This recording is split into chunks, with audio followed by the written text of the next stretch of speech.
Munga. When my bataya did not so be my mouth. I'm not telling you. Do it.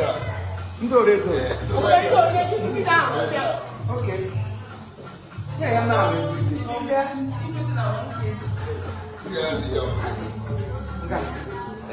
Hey, this back, okay.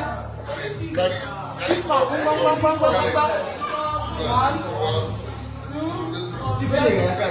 last week, you know. Agula. Them got to share this week. On your ladder last. Ula hono bi ma bagoto. O di bo bia. Sister, Hey.